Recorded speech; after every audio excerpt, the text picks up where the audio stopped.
মানুষ কত খারাপ হতে পারে। এই যে এই মেয়েটা ছোট্ট বাচ্চা, কাজের মেয়ে, কিন্তু কাজের মালিক বিমানের এমডি এবং তার স্ত্রী এত নির্যাতন করেছে এই মেয়েটাকে। তাকে সবসময় মারতো, কাজ একটু কম করলে তাকে মারতো এবং বাথরুমে তাকে খেতে দিত। কত নিকৃষ্ট এরা।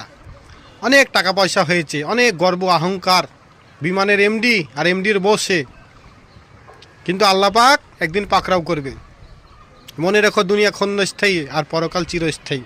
তোমার অহংকার, তোমার টাকা কিছুই থাকবে না, যেতে হবে শূন্য হাতে। তুমি যতই রাজা বাদশাহ হও। তোমার পক্ষে উকিল দাঁড়িয়েছে, দেখুন ভাই, এই বিমানের এমডির পক্ষে আরও 2-3টা উকিল দাঁড়িয়েছে তার পক্ষে রায় করার জন্য।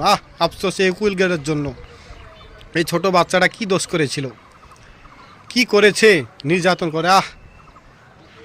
হাই রে। প্রিয় রসুল সাল্লাল্লাহু সাল্লাম বলেছেন যে দুনিয়ার সমতুল্য হচ্ছে, তোমরা যদি কেউ সমুদ্রে আঙ্গুল চুবিয়ে দাও, ওই সমুদ্রের এক ফোঁটা পানি যদি উঠে, সেটা হচ্ছে দুনিয়া। হে বিমানের এমডি, তুমি শুনে রাখো, দুনিয়া হচ্ছে ওই সমুদ্রের এক ফোঁটা পানি, আর পুরো সমুদ্র হচ্ছে পরকাল। তাহলে পরকালে কখন কোথায় থাকবে তুমি চিন্তা করো। তুমি ছোট ছেলেদের মহব্বত করতে জানো না? তোমার যদি ওটা মেয়ে হতো তাহলে কি করতে?